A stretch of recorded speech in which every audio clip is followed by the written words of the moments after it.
بسم الله الرحمن الرحيم السلام عليكم ورحمة الله وبركاته. إن الحمد لله نحمده ونستعينه ونستغفره ونعوذ بالله من شرور أنفسنا ومن سيئات أعمالنا. من يهده الله فلا مضل له ومن يضلل فلا هادي له. وأشهد أن لا إله إلا الله وحده لا شريك له وأشهد أن محمدا عبده ورسوله. اللهم صل على محمد وعلى آل محمد كما صليت على إبراهيم وعلى آل إبراهيم إنك حميد مجيد. يا أيها الذين آمنوا اتقوا الله حق تقاته ولا تموتن إلا وأنتم مسلمون. أما بعد فإن خير الكلام كلام الله وخير الهدي هدي محمد صلى الله عليه وسلم وشر الأمور محدثاتها وكل محدثة بدعة وكل بدعة ضلالة. أعوذ بالله من الشيطان الرجيم. الرجال قوامون على النساء بما فضل الله بعضهم على بعض وبما أنفقوا من أموالهم. സ്നേഹമുള്ള സത്യവിശ്വാസികളെ, സഹോദരി സഹോദരന്മാരെ, സുഹൃത്തുക്കളെ, ഇസ്ലാമിക കുടുംബം എന്ന നമ്മുടെ പഠന പരമ്പരയിൽ കഴിഞ്ഞ നമ്മുടെ അവസരത്തിൽ വിശദീകരിക്കപ്പെട്ടത് ദാമ്പത്യ ജീവിതത്തിൽ ദമ്പതികൾക്കിടയിലുള്ള കടമകളും കടപ്പാടുകളും വിശദീകരിച്ച കൂട്ടത്തിൽ ഭർത്താവിന് ഭാര്യയോടുള്ള ഇസ്ലാം പഠിപ്പിക്കുന്ന കടമകൾ എന്തൊക്കെയാണ്, ഇതിനെ സംബന്ധിച്ചായിരുന്നു നമ്മൾ വിശദീകരിച്ച് അതുബദ്ധമായ ഏതാനും കാര്യങ്ങൾ പറഞ്ഞ് അവസാനിപ്പിച്ചത്.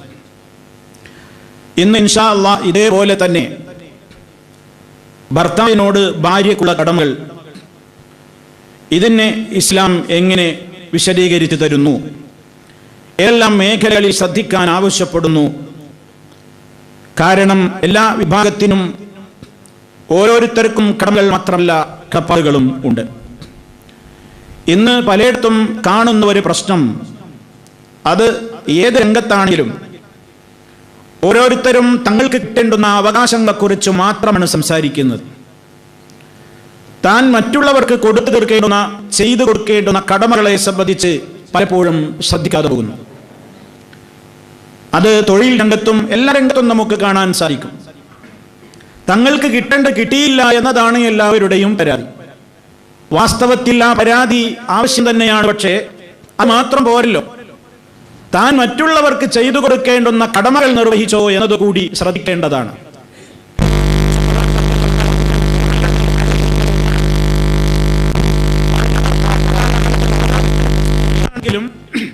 സ്ത്രീകളാണെങ്കിലും പുരുഷന്മാരാണെങ്കിലും ഒക്കെ എല്ലാവർക്കും അവരവരുടേതായ കടമകളുമുണ്ട്, കടപ്പാടുകളുമുണ്ട്.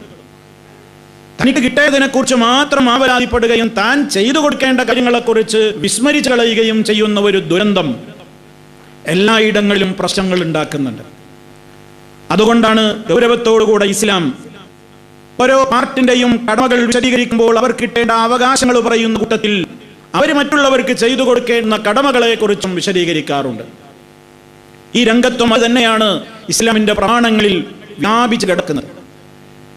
ഭർത്താക്കന്മാർക്ക് ഭാര്യമാരോടുള്ള കടമകൾ വളരെ കൃത്യമായി വിശദീകരിച്ചപ്പോൾ ഇസ്ലാമിക ശരീഅത്ത് അതോടൊപ്പം തന്നെ ഭാര്യമാർക്ക് അവരുടെ ഭർത്താക്കന്മാരോടുള്ള കടമകളും വളരെ കൃത്യമായി തന്നെ വിശദീകരിച്ചു തന്നിരിക്കുകയാണ്.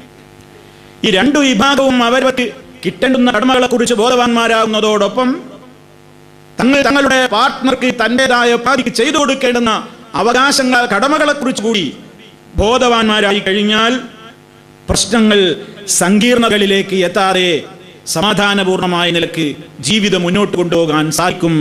അതാണ് ഇസ്ലാമിന്റെ കാഴ്ചപ്പാട്. ഒന്നാമതായി ഇസ്ലാം ഗൗരവത്തോടുകൂടെ ഭാര്യമാരോട്, സ്ത്രീകളോട് പഠിപ്പിച്ചിട്ടുണ്ട് ഏതൊരു സമൂഹമാണെങ്കിലും ഒരു നേതാവ് വേണം. കുടുംബം എന്ന് പറയുന്നത് ഒരു യൂണിറ്റാണ്. ഒരു കുടുംബത്തിലും ഒരു നായകൻ ആവശ്യമാണല്ലോ. എല്ലാവരും നേതാക്കളായാൽ ഒരു കാര്യം നടക്കൂല. ഏതെങ്കിലും ഒരാൾക്ക് നേതൃത്വം വേണം. അയാൾ പറയുന്ന വാക്കായിരിക്കണം അവിടെയുള്ള അവസാന വാക്ക്. അങ്ങനെ അധികാരമുള്ള, ആ നിലക്ക് പവറുള്ള ഒരാള് അതെവിടെയായാലും ആവശ്യമാണ്. ഒരു സ്ഥാപനം എല്ലാവരും പ്രിൻസിപ്പാളും ഹെഡ് മാസ്റ്ററുമായി നടക്കൂലല്ലോ. അവിടെ ഒരാൾ പ്രിൻസിപ്പലാണ്, അല്ലെങ്കിൽ ഒരാൾ ഹെഡ് മാസ്റ്ററാണ്, കീഴിൽ കുറച്ച് ആളുകൾ ഉണ്ടാവും. എല്ലാവരും നിങ്ങൾ പറയുന്നതൊന്നും കേൾക്കാൻ എനിക്ക് ബാധ്യതയില്ല, ഞാൻ പറയുന്നതൊന്നും കേൾക്കാൻ നിങ്ങൾക്കും ബാധ്യതയില്ല. ഇങ്ങനെ ഒരു സ്ഥാപനവും ഒരു സംഘടനയും ഒന്നും മുന്നോട്ട് പോവുകയില്ല. എവിടെയും നേതൃത്വത്തിൽ ഒരാൾ വേണം. ആ നേതൃത്വത്തെ അനുസരിക്കുകയും വേണം. അത് ഇസ്ലാമിന്റെ പ്രാഥമികമായ അതിന്റെ അധ്യാപനമാണ് എല്ലാ രംഗത്തും. കുടുംബം എന്ന് പറയുന്ന ആ ഒരു കൃത്യമായ യൂണിറ്റിൽ അകത്തും പുറത്തുമൊക്കെയുള്ള പല ദുശക്തികളും ഉണ്ട്. വാസ്തവത്തിൽ മനുഷ്യൻ എന്ന പ്രോഡക്റ്റിന്റെ അത് നിർമ്മിച്ചവനായ റഹ്മാനായ റബ്ബിനറിയാം ആർക്ക് എന്തൊക്കെ പ്രത്യേകതകളും പ്രകൃതിയും പ്രാധാന്യങ്ങളും കഴിവുകളും സവിശേഷതകളും ഉണ്ട് എന്ന്. മനുഷ്യൻ എന്ന് പറയുന്ന ഈ പ്രപഞ്ചത്തിലെ ബുദ്ധിമാന്മാരുടെ ലോകമായ മനുഷ്യ വിഭാഗത്തെ പടച്ച അള്ളാഹുവിനെ അറിയാം. അതുകൊണ്ട് അതിന് അനുയോജ്യമായ നിലക്കാണ് ഇസ്ലാമിന്റെ നിയമങ്ങളും മുഴുവനും. ഇസ്ലാം ഒരു കാര്യം പറഞ്ഞിട്ടുണ്ടെങ്കിൽ ആ നിയമത്തെ അത് ഈ കാലഘട്ടത്തിൽ പറയാവതല്ലോ എന്ന് വസ്തുതാപരമായി തെളിയിക്കാൻ ഇന്ന് വരെ ഒരു ശക്തിക്കും സാധിച്ചിട്ടില്ല.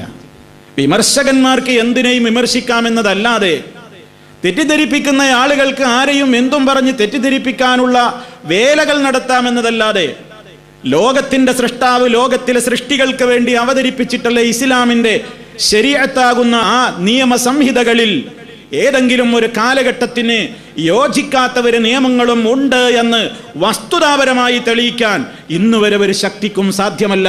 കാരണം അത് ത്രികാലജ്ഞാനിയായ റഹ്മാനായ റബ്ബ് അവതരിപ്പിച്ച നിയമങ്ങളാണ്. മനുഷ്യന്റെ മസ്തിഷ്കത്തിൽ ഒന്നും ഉത്ഭൂതമായ നിയമങ്ങളല്ല. അതാണല്ലോ അടിക്കടി മാസം തോറും വാർഷികമായൊക്കെ മാറ്റേണ്ടി വരിക. അള്ളാഹുവിന്റെ നിയമങ്ങൾ അങ്ങനെ സംഭവിക്കുന്നില്ല. അത് റഹ്മാനായ റബ്ബ് മനുഷ്യന്റെ പ്രകൃതി അറിഞ്ഞുകൊണ്ട് തന്നെ ഇസ്ലാം വളരെ കൃത്യമായി തന്നെ വിശുദ്ധ ഖുർആൻ സൂറത്തുൻ നിസായിലെ 34-ാമത്തെ ആയത്തിലൂടെ പഠിപ്പിച്ചു. അർരിജാലു ഖവ്വാമൂന അലൻ നിസാ. പുരുഷന്മാർ, ആ പുരുഷന്മാരാണ് അവര് ഖവ്വാമൂന അലൻ നിസാ, സ്ത്രീകളുടെ മേൽ അധികാരമുള്ളവരാണ്, സ്ത്രീകളുടെ മേൽ നിയന്ത്രിക്കാൻ കഴിവുള്ളവരാണ് പുരുഷന്മാർ. അത് വിശദീകരിച്ചിടത്ത് മഹാനായ ഇബ്നു കസീർ റഹിമഹുല്ല തഫ്സീർ കൊടുത്തു. അതായത് അർറജുലു ഖയ്യിമുൻ അലൽ മർഅ, ഒരു സ്ത്രീയുടെ മേലുള്ള അധികാരിയാണ് പുരുഷൻ. ഒരു സ്ത്രീയുടെ മേലുള്ള നായകത്വം പുരുഷന് തന്നെയാണ്. വഹുവ റഈസുഹാ, അവനാണ് അവളുടെ ഹെഡാവേണ്ടത്. വകബീറുഹാ, അതിലെ വലിയ ആളും. വൽ ഹാക്കിമു അലൈഹാ, അവളുടെ കാര്യത്തിൽ വിധി പറയാൻ അധികാരമുള്ളവനും. വമുഅദ്ദിബുഹാ ഇദാ വജ്ജത്ത്, അവൾക്ക് മാർഗഭ്രംശം സംഭവിക്കുമ്പോഴെല്ലാം അവൾക്ക് അദബ് പഠിപ്പിക്കാനുള്ള അവകാശവും അവരെ സംസ്കാരത്തിലേക്ക് അവർക്ക് സംസ്കാരം പകർന്നു പഠിപ്പിച്ചു കൊടുക്കാനുള്ള അവകാശവും പുരുഷനാണുള്ളത്. അർരിജാലു ഖവ്വാമൂന അലൻ നിസാ. അതേ റബ്ബ് തന്നെ സൂറത്തുൽ ബഖറയിലെ 228-ാമത്തെ ആയത്തിലും പറഞ്ഞു, വലിർരിജാലി അലൈഹിന്ന ദറജ, പുരുഷനും സ്ത്രീക്കുമൊക്കെ കടമകളുണ്ട്, കടപ്പാടുകളുണ്ട് എന്ന് പറഞ്ഞ ഉടനെ തന്നെ റബ്ബ് പറഞ്ഞിട്ടുണ്ട്, എന്നാൽ രണ്ടുപേരും തുല്യരാണോ? രണ്ടുപേരും തുല്യരാണോ? അങ്ങനെയൊക്കെ ഭംഗിവാക്ക് പറയാൻ പറ്റും. ഇവിടെ സ്ത്രീയും പുരുഷനും എന്ന് പറഞ്ഞാൽ ഒരു വണ്ടിയുടെ 2 ചക്രങ്ങളെ പോലെയാണ്, ഒരു പക്ഷിയുടെ 2 ചിറകുകളെ പോലെയാണ്. അതൊക്കെ ഭംഗിവാക്ക് പറയാനേ പറ്റൂ. മനുഷ്യർ എന്ന നിലക്കും സ്ഥാനം പദവികൾ എന്ന നിലക്കൊക്കെ അങ്ങനെയൊക്കെ തന്നെയാണെങ്കിലും ചില കാര്യങ്ങളിൽ അല്ലാഹു സുബ്ഹാനഹു വ തആല ചിലർക്ക് ചില പ്രത്യേകത കൊടുത്തിട്ടുണ്ട്. അത് അല്ലാഹു പറയാണ്, പുരുഷന്മാർക്ക് തന്നെയാണ് സ്ത്രീകളുടെ മേൽ കൺട്രോൾ ഉള്ളത്. അതിന് കാരണം എന്താണ്? 2 കാരണങ്ങളാണ് ഇവിടെ അല്ലാഹു തആല പറഞ്ഞത്. ബിമാ ഫദ്ദലല്ലാഹു ബഅദഹും അലാ ബഅദിൻ, അവരിൽ ചിലർക്ക് ചിലരേക്കാൾ അല്ലാഹു ശ്രേഷ്ഠത കൊടുത്തത് കാരണത്താൽ. അപ്പൊ പുരുഷന്മാർക്ക് സ്ത്രീകളെക്കാൾ ചില പവറുകളും ചില ശ്രേഷ്ഠതകളുമുണ്ട്. വലിർരിജാലി അലൈഹിന്ന ദറജ, അവരെക്കാൾ പുരുഷന് ഒരു ദറജ കൂടുതലുണ്ട് എന്നാണ് അല്ലാഹു സുബ്ഹാനഹു വ തആല പറയുന്നത്. അത് പ്രകൃതിയാണ്. പ്രകൃത്യാ തന്നെ ഒരു പുരുഷനും സ്ത്രീയും വെച്ച് നോക്കുകയാണെങ്കിൽ ശാരീരികമായും മാനസികമായും അതുപോലെ തന്നെ ബുദ്ധിപരമായും ഒക്കെ ഒറ്റപ്പെട്ട ആളുകൾ ഇതിന് അപവാദമായിട്ടുണ്ടാകാം. പക്ഷേ പൊതു നിയമമാണല്ലോ എപ്പോഴും ഇസ്ലാം പരിഗണിക്കുക. മഹാഭൂരിപക്ഷത്തെയാണ് നോക്കിയിട്ടാണല്ലോ റബ്ബ് ഇസ്ലാമിൻ്റെ നിയമങ്ങൾ പറയുന്നത്. ഒറ്റപ്പെട്ട ചില കാര്യങ്ങളല്ലല്ലോ നോക്കുന്നത്. അതുകൊണ്ട് തന്നെ ഇസ്ലാം വളരെ കൃത്യമായി പറയാണ്, പുരുഷലോകത്തിന് സ്ത്രീകളുടെ മേൽ അവർക്ക് ചില പ്രത്യേകതകളുണ്ട്, ശ്രേഷ്ഠതകളുണ്ട്. ഒരു കാരണം അത് പറഞ്ഞു. അവിടെ വിശദീകരിച്ചിടത്ത് ഇബ്നു അബ്ബാസ് റളിയല്ലാഹു അൻഹു വിശദീകരിച്ചു, അർരിജാലു ഖവ്വാമൂന യഅനി ഉമറാ, അവര് നേതാക്കളാണ്, ആ പുരുഷന്മാർ ഉമറാക്കളാണ്, അമീറുമാരാണ്. അലൈഹ, സ്ത്രീകളുടെ മേൽ നിർബന്ധമാണ്, അൻതുതിയഹു ഫീമാ അമറഹാ ബിഹി, അവളോട് ആ പുരുഷൻ കൽപ്പിക്കുന്ന കാര്യങ്ങൾ അനുസരിക്കൽ അവൾക്ക് നിർബന്ധമാകുന്നു. അത് അള്ളാഹുവിന് വിരുദ്ധമായ കാര്യങ്ങളല്ലാത്തിടത്തോളം അനുസരിച്ചോളണം. എന്നാൽ ഇസ്ലാം ഒരു പൊതുതത്വം എല്ലായിടത്തും പറഞ്ഞിട്ടുണ്ട്. ആരെയൊക്കെ അനുസരിക്കണം എന്ന് നിർബന്ധം പറഞ്ഞിട്ടുണ്ടോ അവിടെയൊക്കെ ഇസ്ലാമിനൊരു പൊതുതത്വമുണ്ട്. ലാ ത്വാഅത ലിമഖ്ലൂഖ് ഫീ മഅസിയത്തിൽ ഖാലിഖി, സൃഷ്ടാവായ ഖാലിഖായ റബ്ബിനെ ധിക്കരിച്ചുകൊണ്ട് ഒരു മഖ്ലൂഖിനെയും അനുസരിക്കാൻ പാടില്ല. അള്ളാഹ്ക്ക് വിരുദ്ധമുള്ള ഒരു സംഗതി ഭർത്താവ് പറയണം, അനുസരിക്കണോ? ഭർത്താവിനെ അനുസരിക്കണം. എനിക്കാ പവർ എന്ന് പറഞ്ഞിട്ട് ഞാൻ പറഞ്ഞ നീയാണ് കേട്ടോളണം, ഞാനാ ചെലവിന്, ഞാനാ നിന്റെ പുതിയാപ്പള, നീ എന്നെ കെട്ടിയതല്ല ഞാൻ നിന്നെ കെട്ടിയതാ എന്നൊക്കെ പറഞ്ഞൊരു 4 വർത്താനം പറഞ്ഞിട്ടുണ്ടല്ലോ ഭീഷണി, അതൊന്നും ഇസ്ലാം അനുവദിക്കുന്നില്ല. അള്ളാഹു അനുവദിച്ച കാര്യങ്ങളിൽ, അള്ളാഹുവിന് ഇഷ്ടകരമായ കാര്യങ്ങളിൽ, അള്ളാഹു വെറുക്കുന്ന കാര്യങ്ങൾ നിർബന്ധിക്കാൻ പാടില്ല. അതനുസരിക്കാനും ബാധ്യതയില്ല. അവിടെ ഇസ്ലാം കൃത്യമായി തന്നെ പഠിപ്പിച്ചിരുന്നിരിക്കണം. അപ്പോൾ ഒന്ന്, അവർക്ക് ശ്രേഷ്ഠതയുണ്ട്, പ്രകൃത്യാ തന്നെ ശ്രേഷ്ഠതയുണ്ട്. അതാരെത്ര നിഷേധിച്ചാലും ആണും പെണ്ണൊക്കെ തുല്യരാണ്, ആണുങ്ങൾ ചെയ്യുന്നിടത്തൊക്കെ പെണ്ണും വേണം എന്ന് പറഞ്ഞാൽ പ്രായോഗികമായി തന്നെ ബുദ്ധിമുട്ടുണ്ട്. ഇസ്ലാമിനെ ഇതിൻ്റെ പേരിലൊക്കെ വിമർശിക്കുന്ന കക്ഷികളുടെ പോലും അവസ്ഥ ഇന്നെടുത്ത് പരിശോധിച്ച് നോക്കിയാൽ, ഇപ്പം നിങ്ങൾ പാർലമെന്റിലാവട്ടെ നിയമസഭയിലാകട്ടെ, നിരീശ്വര നിർമ്മത പ്രസ്ഥാനത്തിൻ്റെ കക്ഷികൾ അവർ ഇസ്ലാം സ്ത്രീയെ അതോ അടച്ചാക്ഷേപിക്കുന്നു, അടുക്കളയിലെ ഇരുണ്ട മുറിയിൽ കരിപുരണ്ട ജീവിതത്തിലേക്ക് തള്ളിവിട്ടിരിക്കുന്നു, പർദ്ദക്കുള്ളിൽ തളച്ചിട്ടിരിക്കുന്നു, സ്വാതന്ത്ര്യം അവർക്ക് കൊടുക്കുന്നില്ല എന്നൊക്കെ പറഞ്ഞ് വിമർശിക്കുന്ന കക്ഷികൾക്ക് പോലും എത്ര MLA മാരുണ്ട്, എത്ര MP മാരുണ്ട്? എന്താ പുരുഷന്മാർ അത്ര തന്നെ MLA MP നിയമസഭയിലും പാർലമെന്റിലൊന്നും ഇത്തരം കക്ഷികൾക്കൊന്നും ഇല്ലാത്തത്? അപ്പൊ അവരൊക്കെ വിമർശിക്കുന്ന നേരത്ത് ഇതൊക്കെ പറയുമെങ്കിലും പ്രായോഗിക തലത്തിൽ ഇതൊന്നും നടപ്പില്ല എന്ന് അവർക്കും ബോധ്യമുണ്ട്. അതുകൊണ്ടാണ് എല്ലാ രംഗത്തും ആ കമ്മി കാണുന്നത്. അത് ഏത് രാഷ്ട്രീയ സംഘടനയാണെങ്കിലും എല്ലായിടത്തും പെണ്ണുങ്ങൾ മുറവിളി കൂട്ടുകയാണ്, ഞങ്ങൾക്കുള്ള സംവരണം പോലും നിങ്ങൾ തരുന്നില്ലല്ലോ എന്നുണ്ട്. എന്താ നേതാക്കന്മാരെ കൊടുക്കാത്തത്? അതിന് ചില പ്രശ്നങ്ങളുണ്ട്, അവർക്ക് ഒരുപാട് പ്രശ്നങ്ങളുണ്ട്. ഇസ്ലാം ലോകത്ത് 1.25 ലക്ഷത്തോളം അമ്പിയാക്കന്മാർ വന്നു. എന്തുകൊണ്ട് അള്ളാഹു സുബ്ഹാനഹു വ തആല ഒരു പുരുഷനെയും നബിയായി, ഒരു സ്ത്രീയെയും അള്ളാഹു നബിയായി അയച്ചിട്ടില്ലല്ലോ? അതിന് കാരണങ്ങളുണ്ട്.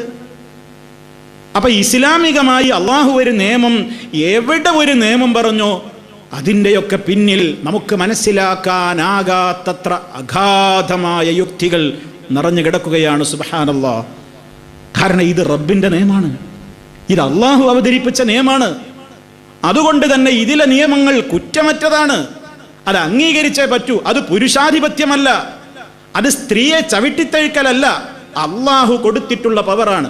അള്ളാഹ് പുരുഷ ലോകത്തിന് സ്ത്രീകളെ അപേക്ഷിച്ച് ചില പവർ കൊടുത്തിട്ടുണ്ട്, അത് സ്ത്രീകൾ അംഗീകരിച്ചോളണം. ഞാനും നിങ്ങളൊക്കെ ഒന്നെയാണ്, ഞാനും നിങ്ങളൊക്കെ ഒരേപോലെ തന്നെ കുടുംബത്തിൽ. ഞാൻ പറഞ്ഞ നിങ്ങളും കേൾക്കുക, അങ്ങനെയൊക്കെ ഉണ്ടെങ്കിലേ ഞാൻ മുന്നോട്ട് പോവുള്ളൂ എന്ന് പറഞ്ഞാൽ ആ ജീവിതം മുന്നോട്ട് പോവില്ല. ഇസ്ലാം അവിടെ ഇടപെടുന്നു. അർരിജാലു ഖവ്വാമൂന അലൻ നിസാ, രണ്ടാളും കൂടെ അവിടെ വീട്ടിലെ കുടുംബനാഥനാവില്ലേ? ഒരാളെ പറ്റൂ. കുടുംബനാഥ എല്ലാവരും അംഗീകരിക്കുന്ന ഒരു കാര്യമല്ല. ഇതിന്റെ പേരിൽ എന്തിനായി ഇസ്ലാമിനെ വിമർശിക്കുന്നത്? റേഷൻ കാർഡിൽ പൂരിപ്പിക്കുമ്പോഴും എല്ലാ രംഗത്ത് പൂരിപ്പിക്കുമ്പോഴും ഈ വിമർശകന്മാരൊക്കെ കുടുംബനാഥന്റെ പേര് എന്ന് വെച്ചാൽ അപ്പം എഴുതുന്നത് ആളെന്നെ, രണ്ടാളും കൂടി എഴുതുക. പിന്നെ കുടുംബനാഥ എന്ന് പറഞ്ഞിട്ട് ഇപ്പുറത്ത് എഴുതുന്നുണ്ടെങ്കിലും തുല്യമായിട്ട് ആരാ സ്ഥാനം വകവെച്ചു കൊടുക്കാറുണ്ട്? ഇല്ല.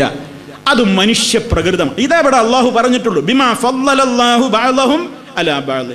ചിലർക്ക് ചിലരേക്കാൾ അള്ളാഹ് ചില സൃഷ്ടിപ്പിൽ തന്നെയും ചില പ്രത്യേകതകൾ കൊടുത്തിട്ടുണ്ട്. അത് അംഗീകരിക്കലാണ് ഒരു ഭാര്യയുടെ ഒന്നാമത്തെ കടമ. പിന്നെ രണ്ടാമത്തെ കാരണം എന്താ പറഞ്ഞത്? വബിമാ അൻഫഖൂ മിൻ അംവാലിഹിം, അവരുടെ സമ്പത്തിൽ നിന്ന് അവർ ചെലവഴിക്കുന്നത് കാരണത്താലും അവർക്കാണ് നേതൃത്വം കൊടുക്കേണ്ടത്. പുരുഷന്മാരാണ് ചെലവ് നടത്തേണ്ടത്, പെണ്ണുങ്ങളല്ല.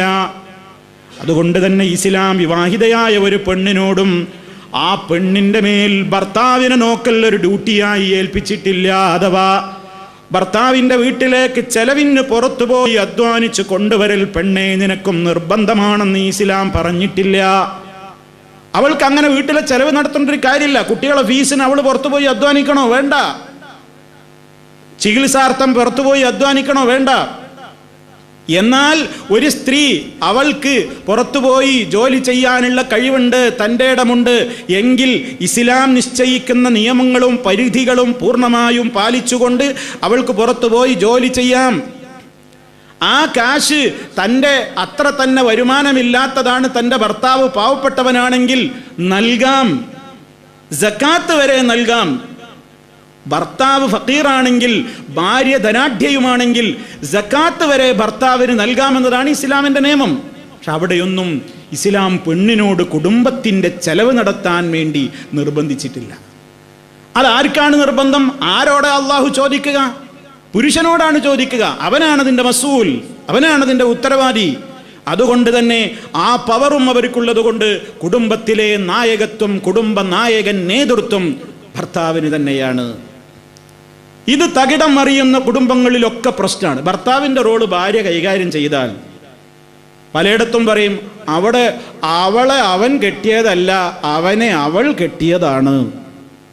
ചില ആളുകളൊക്കെ സംസാരത്തിൻ്റെ ഇടയ്ക്ക് പറയാറുണ്ട്, അവനെ അവൾ കെട്ടിയിരിക്കുകയാണെന്ന് പറഞ്ഞാൽ എന്താ? അവനക്ക് അവിടെ ഒരു വോയിസും ഇല്ല, തീരുമാനം എടുക്കുന്നതൊക്കെ അവളാണ്, എല്ലാം അവളാ കൈകാര്യം ചെയ്യുന്നത്. അത് ഇസ്ലാമികമായ വീക്ഷണത്തിൽ അത് ശരിയല്ല. കുടുംബത്തിൻ്റെ നായകത്വം അത് അള്ളാഹു പറഞ്ഞതാണ്. റിജാലു ഖവ്വാമൂന അലൻ നിസാ, അവർ തന്നെയാണ് കൈകാര്യം ചെയ്തത്. അതിൻ്റെ അർത്ഥം പെണ്ണിനെ അടക്കി ഭരിച്ച് ഞാൻ പറഞ്ഞതൊക്കെ നീ കേട്ടോളണമെന്നോ, പെണ്ണിനോടൊരു മുഷാവറ നടത്താൻ പാടില്ല എന്നൊന്നുമല്ല. അതൊക്കെ അതിൻ്റെ മറുവശങ്ങളാണ്. പെണ്ണിനോട് ആലോചിക്കണം, കുടുംബത്തിലെ കാര്യം തൻ്റെ ഭാര്യയോട് കൂടി ആലോചിക്കാം, മക്കളുടെ കാര്യങ്ങളിൽ പൊതുവായ ആലോചനകൾ, മുഷാവറകളൊക്കെ നല്ലതാണ്. പക്ഷേ ഇങ്ങനെയൊക്കെ ആണെങ്കിലും അവസാനം ഒരു അമീർ വേണ്ടേ, ഒരവസാന വാക്ക് വേണ്ടേ? അതേ ഇസ്ലാം പറഞ്ഞിട്ടുള്ളൂ. അതല്ലാതെ അത്രയും പറയാൻ കാരണം ഈ ഒരായത്ത് വെച്ചിട്ട് ഒരുപാട് ആളുകൾ ഇന്ന് ഉപന്യസിച്ചു കൊണ്ടിരിക്കുന്നുണ്ട്. ഒരുപാട് ആളുകൾ ഇസ്ലാമിനെ കുതിര കയറുന്നുണ്ട്. ഒരുപാട് ആളുകൾ സ്ത്രീ പീഡനത്തിൻ്റെ, പുരുഷ മേലാളത്വത്തിൻ്റെ അധപ്പതിച്ച നിയമങ്ങളാണ് ഖുർആനിലുള്ളതെന്ന് എഴുതിവിടുന്നുണ്ട്. വാസ്തവത്തിൽ അവർ ചിന്തിച്ചിട്ടില്ല ഇസ്ലാം എത്രത്തോളമാണ് ഒരു പെണ്ണിന് ആദരവ് കൊടുത്തത്. നോക്കൂ, നിങ്ങൾ ഇതൊന്നും പറയൂല. അരിജാലു ഖവ്വാമൂന അലൻ നിസാന്ന് മാത്രം മുറിച്ചെടുത്തിട്ടാണ്ടോ പെണ്ണിന്റെ മേൽ അധികാരം പുരുഷനാണെന്ന് ഖുർആൻ പറയുന്നു, ശേഷമുള്ളതൊന്നും പറയില്ല. പെണ്ണിന് ആണിന്റെ പകുതി മാത്രമേ സ്വത്ത് കൊടുക്കുള്ളൂ എന്ന് പറഞ്ഞ് കളിയാക്കും. അപ്പോഴും ചിന്തിക്കുന്നില്ല എന്തിനായി പെണ്ണിന് സ്വത്ത്? ചെലവഴിക്കേണ്ട മേഖല എവിടെയാണ്? ആ സ്ത്രീക്ക് സ്വത്തവകാശത്തിൽ ആണിന്റെ പകുതി കിട്ടുന്നത് തന്നെയും വാസ്തവത്തിൽ ഇസ്ലാമിന്റെ മറ്റു നിയമങ്ങളെടുത്ത് പരിശോധിച്ചു നോക്കുമ്പോൾ അവൾക്കൊരു പോക്കറ്റ് മണിയാണ്. ചെലവഴിക്കേണ്ടെന്ന് അവളെ നിർബന്ധിച്ച് ഒരു മേഖലയും ഇല്ല. ഇതൊക്കെ നമ്മുടെ സമൂഹം എന്ന് മനസ്സിലാക്കണം. കാരണം എന്താ പറയുക, നാൾക്ക് നാള് ഒരു ആവശ്യവുമില്ലാതെ ഇസ്ലാമിൻ്റെ നിയമങ്ങളെ കുതിര കയറുന്ന ഒരു ത്വര ഇന്ന് മീഡിയകളിലും പത്രമാധ്യമങ്ങളിലും ഒക്കെ ചിലർക്ക് ഒരു ഹരമാണ്. സോഷ്യൽ മീഡിയകളിലും അതിങ്ങനെ ചർവരം നടത്തിയിട്ട്. അപ്പോൾ മുസ്ലിമീങ്ങൾ നമ്മൾ ബോധവാന്മാരാകണം. നമുക്കിവിടെ ആളുകളോട് അനാവശ്യം ഒന്നും പറയേണ്ട കാര്യമില്ല. റഹ്മാനായ റബ്ബ് ഇറക്കിയിട്ടുള്ള ഇസ്ലാമിൻ്റെ ശരീഅത്ത് കൃത്യമായി പഠിച്ച് അവതരിപ്പിച്ചാൽ തന്നെ ഈ വികലവാദികളുടെ നാവടക്കാൻ പറ്റും. അത്രേ നമുക്ക് വേണ്ടൂ. ഇസ്ലാം അജയ്യമാണ്, ഇസ്ലാം സത്യസമ്പൂർണമാണ്, ഇസ്ലാമിക നിയമങ്ങൾ എല്ലാ കാലത്തേക്കും യോജിക്കുന്ന സാർവകാലികമാണ്, സാർവജനീനമാണ്. അത് ഏത് വിഷയങ്ങൾ എത്തുമ്പോഴും അത് തുറന്നു പറയാൻ പ്രിയപ്പെട്ട ശ്രോതാക്കളെ നമ്മൾ കരുത്താർജിക്കണം. അതാ നമ്മുടെ ജിഹാദ്. അല്ലാതെ ആരെയെങ്കിലും ദേഷ്യം പിടിപ്പിക്കലോ ചീത്ത പറയലോ അല്ല. പ്രമാണങ്ങൾ ഉദ്ധരിച്ചുകൊണ്ട് സമർത്ഥിക്കാൻ നമുക്ക് കഴിയണം. അത് ഈ കാലഘട്ടത്തിലെ ഏറ്റവും വലിയ ആയുധം അതാണ്. ഇൽമന്നെയാണ്. ഇൽമില്ലാതെ സംസാരിക്കുകയാണ്. മുസ്ലിമീങ്ങളുടെ ലേബലിൽ മുസ്ലിമീങ്ങൾ സംസാരിക്കേണ്ടുന്ന പ്രത്യേകമായ സ്ഥാനങ്ങൾ കവർന്നെടുത്തുകൊണ്ട് മീഡിയകളിൽ മുസ്ലിം പേരുള്ള ചിലരൊക്കെയാണ് ഇസ്ലാമിനെ പ്രതിനിധീകരിച്ചുകൊണ്ട് സംസാരിക്കുന്നത്. അവരും ഇസ്ലാമുമായി നാമമാത്ര ബന്ധം പോലുമില്ല. അത്തരക്കാർ വരുത്തി വെക്കുന്ന ഒരുപാട് ഫിത്തനകളുണ്ട്. ആനുകാലികമായ സംഭവവികാസങ്ങളിൽ ഞാൻ പറയാതെ തന്നെ എൻ്റെ പ്രിയപ്പെട്ട ശ്രോതാക്കൾ ഉത്ബുദ്ധരാണല്ലോ. അതുകൊണ്ട് വിഷയങ്ങളെപ്പോഴും മർമ്മപ്രധാനമായ നിലക്ക്, പ്രമാണബദ്ധമായ നിലക്ക് നമ്മൾ മനസ്സിരുത്തണം എന്നതാണ് ഞാൻ ഈ പറഞ്ഞു വരുന്നത്. ചുരുക്കം. അള്ളാഹു നമുക്ക് തൗഫീക്ക് നൽകുമാറാകട്ടെ. അപ്പൊ സഹോദരന്മാരെ, ഒരു കുടുംബത്തിൽ നായകത്വം അത് ഇസ്ലാം പുരുഷന് വകവെച്ചു കൊടുത്തിരിക്കുന്നു, ഭർത്താവിനാണ് നൽകിയിട്ടുള്ളത്. എത്രത്തോളം ഒരു സ്ത്രീക്ക് തൻ്റെ ഭർത്താവിനോട് കടമയുണ്ട് എന്ന് മനസ്സിലാക്കുവാൻ നബി സല്ലല്ലാഹു അലൈഹി വസല്ലം നടത്തിയ ചില പരാമർശങ്ങൾ തന്നെ ധാരാളമാണ്. അവിടുന്ന് പറഞ്ഞു, ലൗ കുന്തു ആമിറൻ അഹദൻ അൻ യസ്ജുദ ലി അഹദിൻ ലഅമർതുൽ മർഅത അൻ തസ്ജുദ ലി സൗജിഹാ മിൻ ഇളമി ഹഖ്ഖിഹി അലൈഹാ. ആരോടെങ്കിലും ഒരാളോട്, ആർക്കെങ്കിലും നീ സുജൂദ് ചെയ്യണം എന്ന് ഞാൻ കൽപ്പിക്കുമായിരുന്നെങ്കിൽ, ഒരു സൃഷ്ടിയുടെ മുമ്പിലും സൃഷ്ടാവിൻ്റെ മുമ്പിലല്ലാതെ സുജൂദ് പാടില്ലല്ലോ. അല്ലാഹു സുബ്ഹാനഹു വ തആല വളരെ കൃത്യമായി സല്ലല്ലാഹു അലൈഹി വസല്ലമയോട് പഠിപ്പിച്ചു തരികയാണ്, ആരോടെങ്കിലും ആർക്കെങ്കിലും സുജൂദ് ചെയ്യണം എന്ന് ഞാൻ കൽപ്പന കൊടുക്കുമായിരുന്നെങ്കിൽ ലഅമർതുൽ മർഅത, ഒരു ഭാര്യയോട് ഞാൻ കൽപ്പിക്കുക തന്നെ ചെയ്യുമായിരുന്നു, അൻ തസ്ജുദ ലി സൗജിഹാ, അവരുടെ ഭർത്താവിൻ്റെ മുമ്പിൽ അവൾ സുജൂദ് ചെയ്യണമെന്ന്. അത്രത്തോളം ഭാര്യയ്ക്ക് വേണ്ടിയുള്ള അവകാശങ്ങളിലും കാര്യങ്ങളിലും കടമകളിലുമൊക്കെ ഭർത്താവിൻ്റെ മേൽ ഒരുപാട് കടമകളുണ്ട്, ഒരുപാട് അയാൾ ചെയ്യുന്നുണ്ട്, ഒരുപാട് കടമകൾ അത് കാരണത്താൽ തന്നെ ഒരു ഭാര്യക്കുണ്ട്. പക്ഷേ സുജൂദ് ചെയ്യാനുള്ള പറഞ്ഞിട്ടില്ല. ചെയ്യാൻ പറയണമെങ്കിൽ ഭർത്താവിൻ്റെ മുമ്പിൽ സുജൂദ് ചെയ്യണമെന്നാണ് പറയുക. അത്രത്തോളം നബി സല്ലല്ലാഹു അലൈഹി വസല്ലം അതിൻ്റെ ഗൗരവം നമ്മെ ഉണർത്താൻ അവിടുന്ന് നമുക്ക് വിശദീകരിച്ചു തന്നിരിക്കുകയാണ്.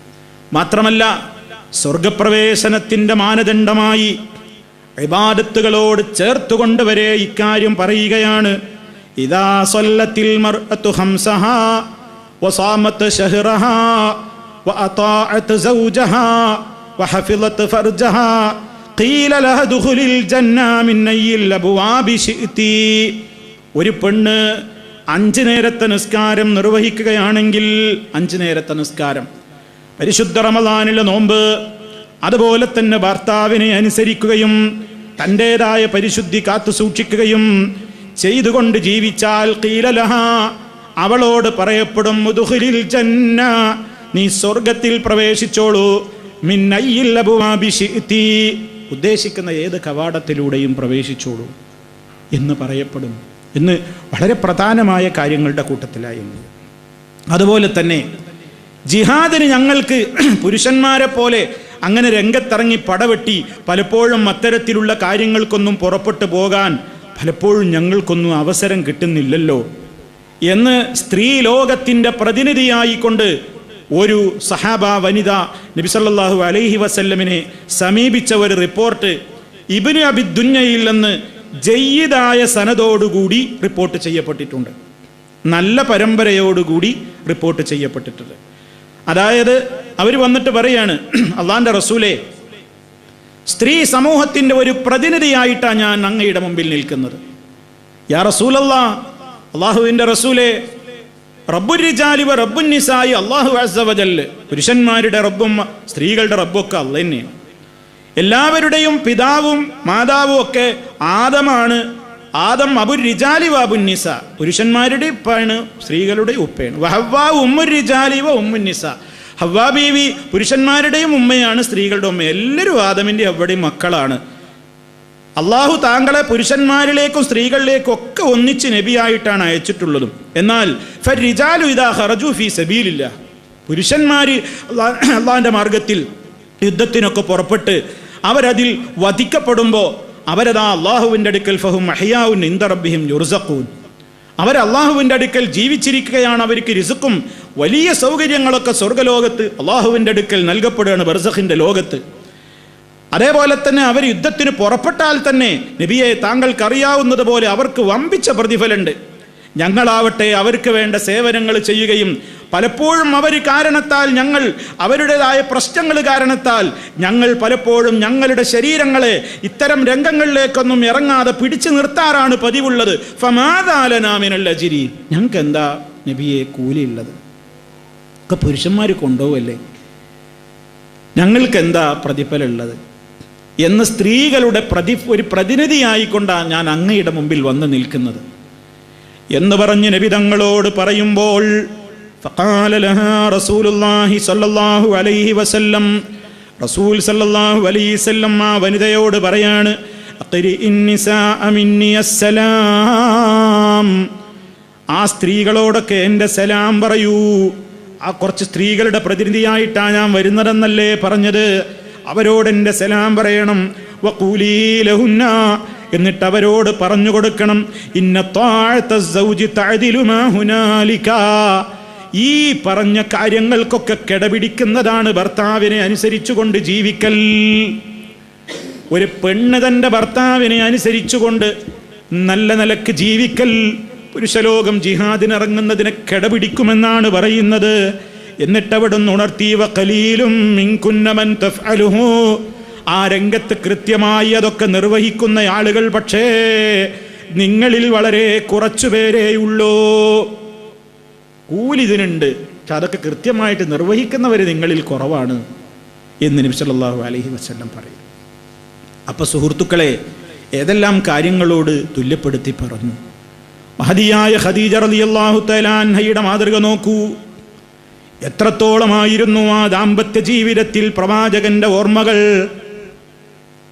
ആ വഫാത്ത് വരെ ഒരിക്കലും മറ്റൊരു കല്യാണത്തെക്കുറിച്ച് ചിന്തിച്ചിട്ടില്ല. ഖദീജ റളിയല്ലാഹു തആല അൻഹ വഫാത്തായി കഴിഞ്ഞിട്ടും ആ മധുര സ്മരണകൾ, അതല്ലെങ്കിൽ ആ ജീവിതത്തിൻ്റെ നല്ല ഓർമ്മകൾ നബി സല്ലല്ലാഹു അലൈഹി വസല്ലമ പങ്കുവെക്കുമ്പോൾ, അവരെ സംബന്ധിച്ച് പ്രശംസിച്ചു പറയുമ്പോൾ, പലപ്പോഴും മറ്റുള്ള ഭാര്യമാർക്ക് വരെ അത് കേൾക്കുമ്പോൾ ചില വിഷമങ്ങൾ ഉണ്ടായിട്ടുണ്ടെന്ന് ഹദീസിൻ്റെ ഗ്രന്ഥങ്ങളിൽ നിന്ന് നമുക്ക് മനസ്സിലാക്കുവാൻ സാധിക്കും. എന്തേ മരിച്ചതിൻ്റെ ശേഷവും നബി സല്ലല്ലാഹു അലൈഹി വസല്ലം ഇത്രത്തോളം ഖദീജ ബീബി റളിയല്ലാഹു അൻഹയെ ഓർക്കാൻ കാരണമായത്, വഹീൻ്റെ ആരംഭഘട്ടത്തിൽ ഒരു ഭാര്യക്കുണ്ടായിരിക്കേണ്ട ഏറ്റവും വലിയ ഗുണം തൻ്റെ ഭർത്താവിൻ്റെ മനസ്സിന് സമാധാനം കൊടുക്കലാണല്ലോ. കാരണം വിശുദ്ധ ഖുർആൻ വിവാഹത്തിൻ്റെ ലക്ഷ്യം പറഞ്ഞിടത്ത് തന്നെ, വമിൻ ആയാതിഹി അൻ ഖലഖ ലക്കും മിൻ അൻഫുസികും അസ്വാജാ ലിതസ്കുനൂ ഇലൈഹാ, അവളിലേക്ക് നിങ്ങൾ ആശ്വാസം കണ്ടെത്താൻ വേണ്ടി. അള്ളാഹു അതാ വിവാഹത്തിൻ്റെ ഒന്നാമത്തെ കാരണം പറഞ്ഞു. ഒരു പുരുഷന് ആശ്വസിപ്പിക്കാനുള്ളവളാണ് ഭാര്യ. അതുകൊണ്ട് ആശ്വാസം പകരുന്ന വിഷയത്തിൽ നബി സല്ലല്ലാഹു അലൈഹി വസല്ലം എന്ന മഹാനായ ആ വ്യക്തിത്വത്തിന് വഹീൻ്റെ പ്രാരംഭഘട്ടത്തിൽ ഹിറാ ഗുഹയിൽ വെച്ച് ആദ്യമായി കൊണ്ട് വഹീ കിട്ടി. ഇഖ്റ ബിസ്മി റബ്ബിക്കല്ലദീ ഖലഖ് എന്ന് തുടങ്ങുന്ന വിശുദ്ധ ഖുർആനിൻ്റെ ആദ്യത്തെ ആ വചനങ്ങൾ ഇങ്ങനെ ഓതി കേൾപ്പിക്കപ്പെട്ട് അള്ളാഹുവിൻ്റെ റസൂൽ സല്ലല്ലാഹു അലൈഹി വസല്ലം ആ ഗുഹയിൽ നിന്ന് പേടിച്ച് ഇറങ്ങി ഓടി വിറച്ചുകൊണ്ട് വീട്ടിലേക്ക് എത്തിയിട്ട് സമ്മിലൂനി, എനിക്കൊന്ന് പുതപ്പിട്ട് മൂടിത്തായോ ഖദീജ എന്ന് പറഞ്ഞുകൊണ്ട് വീട്ടിലേക്ക് കയറി വരുമ്പോൾ, എന്തേ നിങ്ങൾക്ക് സംഭവിച്ചതെന്ന് ചോദിച്ചു വെപ്രാളപ്പെടുന്ന ഭാര്യയെ അല്ല നമ്മൾ കാണുന്നത്. ഞാനില്ലാതെ ആ മലമടക്കിൽ ഒറ്റക്ക് പോയി ഇരുന്നതിൻ്റെ ഫലമല്ലേ എന്ന് ആക്ഷേപിക്കുന്ന ഭാര്യയെ അല്ല നമുക്ക് കാണുന്നത്. മറിച്ച് എന്താണോ തൻ്റെ പ്രിയപ്പെട്ട ഭർത്താവ് ആവശ്യപ്പെടുന്നത് എന്നേ അവർ നോക്കിയിട്ടുള്ളൂ. ആവശ്യം പുതപ്പിട്ട് കൊടുക്കലാണ്, മൂടിക്കടത്തലാണ്. എന്താണെന്നൊക്കെ പിന്നെയല്ലേ, ആദ്യം ആവശ്യം എന്താണെന്ന് കണ്ടറിഞ്ഞുകൊണ്ട് സമ്മിലൂനി, എനിക്ക് പുതപ്പെട്ടതായോ ഖദീജ എന്ന് നബി സല്ലല്ലാഹു അലൈഹി വസല്ലം ഓടിക്കടച്ചു വന്ന് പറയുമ്പോൾ, പുതപ്പിട്ട് മൂടിക്കിടത്തിയിട്ട് സമാശ്വസിപ്പിച്ചുകൊണ്ട് ചോദിച്ചറിയുകയാണ്, എന്തേ നിങ്ങൾക്ക് സംഭവിച്ചത്. അപ്പോഴാണ് അള്ളാഹിൻ്റെ റസൂൽ എന്ന ഭർത്താവ് ഭാര്യയോട് നടന്ന കാര്യങ്ങൾ പറയുന്നത്. അവരാക്ഷേപിച്ചോ, അവരൊരിക്കലെങ്കിലും കുറ്റപ്പെടുത്തിയോ? മറിച്ച് നബി സല്ലല്ലാഹു അലൈഹി വസല്ലമിൻ്റെ പേടിയുടെ കാര്യമറിഞ്ഞപ്പോൾ ആ പ്രിയപ്പെട്ട ഭാര്യ ആശ്വസിപ്പിക്കുകയാണ്, കല്ലാ അബ്ശിർ ഫവല്ലാഹി ലാ യുഖ്സികല്ലാഹു അബദാ ഇന്നക ലതസിലുർ റഹ്മ വതസ്ദുഖുൽ ഹദീസ് വതഹ്മിലുൽ കല്ലാ വതഖിറുൽ ളൈഫ വതുഈനു അലാ നവായിബിൽ ഹഖി. സന്തോഷിച്ചോളൂ പ്രിയപ്പെട്ടവരെ, ഒരിക്കലും നിങ്ങൾ പേടിക്കരുത്, സന്തോഷിക്കുകയാണ് വേണ്ടത്. അല്ലാഹു ഒരു കാലത്തും നിങ്ങളെ നിന്ദിക്കുകയില്ല. നിങ്ങൾ പേടിക്കണ്ട, നിങ്ങൾ വിഷമിക്കണ്ട. അല്ലാഹു നിങ്ങളെ നിന്ദിക്കൂല, അല്ലാഹു നിങ്ങളെ അപമാനിക്കുകയില്ല. കാരണം ഇന്നക ലതസിലുർ റഹിമ, നിശ്ചയമായും താങ്കൾ കുടുംബബന്ധം ചേർക്കുന്നയാൾ തന്നെയാണ്. അല്ലാഹുവിൻ്റെ റസൂലാകുന്നതിൻ്റെ മുമ്പും പരിശുദ്ധ ജീവിതം നയിച്ചത്. നുബുവത്ത് 40-ാമത്തെ വയസ്സിൽ ഇഖ്റ ബിസ്മി മുതൽക്കാണ് ആയത്തിറങ്ങാൻ തുടങ്ങിയതെങ്കിലും മുമ്പേയുള്ള ജീവിതവും അള്ളാഹു പടിപടിയായി ഇങ്ങനെ ശരിക്കും ഒരു പരിശുദ്ധമായൊരു ജീവിതത്തിലേക്ക് വളർത്തിക്കൊണ്ടുവരികയായിരുന്നു.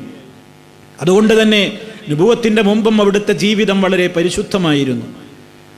അനുഭവത്തിന് മുമ്പുള്ള കാര്യം ഇവിടെ ഖദീജ റളിയല്ലാഹു തആല അൻഹ പറയുന്നത്, നിങ്ങൾ കുടുംബബന്ധം ചേർക്കുന്നയാളാണ്, വർത്തമാനത്തിൽ വളരെ സത്യസന്ധത പുലർത്തുന്നയാളാണ്, പ്രയാസങ്ങളുള്ളവരുടെ ഭാരങ്ങൾ ഏറ്റെടുക്കുന്നയാളാണ്, അതിഥികളെ ഏറെ ആദരിച്ച് സൽക്കരിക്കുന്നയാളാണ്, അതുപോലെ തന്നെ കാലൈബത്തുകളിൽ പെട്ട് പ്രയാസപ്പെടുന്ന ആളുകളെയൊക്കെ ആവുന്ന നിലക്ക് സഹായിക്കുന്ന പ്രകൃതമാണല്ലോ അങ്ങേക്കുള്ളത്.